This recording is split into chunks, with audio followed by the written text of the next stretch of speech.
Hi friends, పులిహార గోంగూర అడిగారు కదా. మరి ఇప్పుడు చూద్దాం పులిహార గోంగూర ఎలా చేయాలి. ఈ పులిహార గోంగూర అంటే చాలా టేస్ట్గా ఉంటుంది. ఇది ఆంధ్రాలో ఎక్కువ ఫేమస్. ఈ పులిహార గోంగూర పచ్చడి ఉంటే ఇంకేమీ అక్కర్లే. ఏ కూర చెయ్యని రోజున లంచ్ బాక్సుల్లోకి ఈ పులిహార గోంగూర మంచి టేస్ట్గా ఉంటుంది.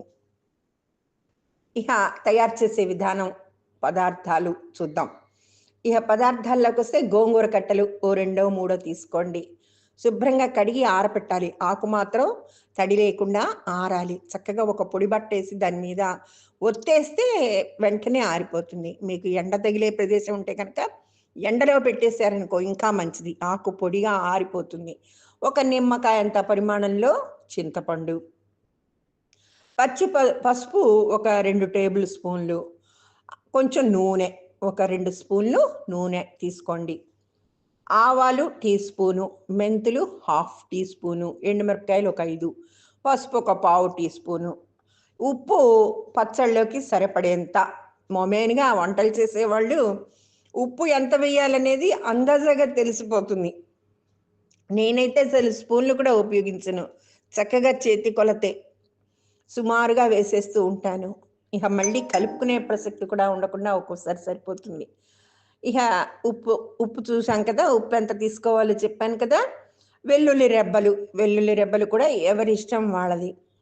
వాడుకునే వాళ్ళు వేసుకోవచ్చు. చాలామంది వెల్లుల్లి రెబ్బలు వేసుకునే చేసుకుంటారు గోంగూర పచ్చడి టేస్ట్.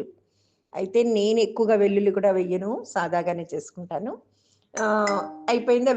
వెల్లుల్లి రెబ్బలు ఒక 6 తీసుకోండి.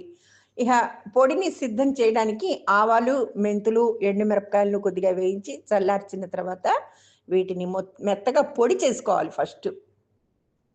తర్వాత గోంగూరని ఒక ప్యాన్లో ఒక టేబుల్ స్పూన్ నూనె వేడి చేసి గోంగూర ఆకుల్ని, చింతపండుని కూడా వేసి మెత్తగా అయ్యే వరకు, శుభ్రంగా ఇంకిపోయే వరకు, తడి ఆరిపోయే వరకు బాగా వేయించాలి. తడి లేకుండా చూసుకోండి ఆకుని.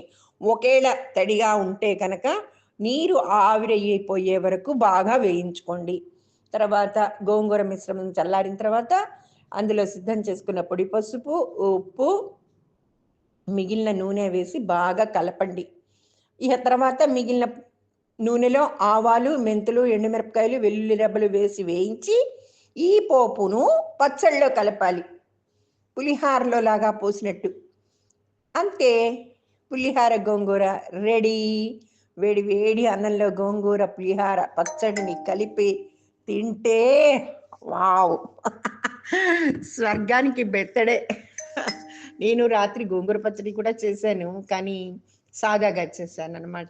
ఈ టైప్ ఆఫ్ పచ్చళ్ళు ఎప్పుడంటే మామూలుగా సమ్మర్ సీజన్లో పొడి గోంగూర వస్తుంది, మంచి పులుపుగా ఉంటుంది.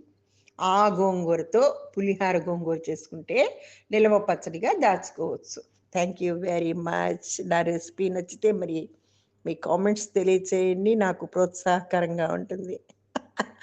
Thank you. మీ హిమబాల.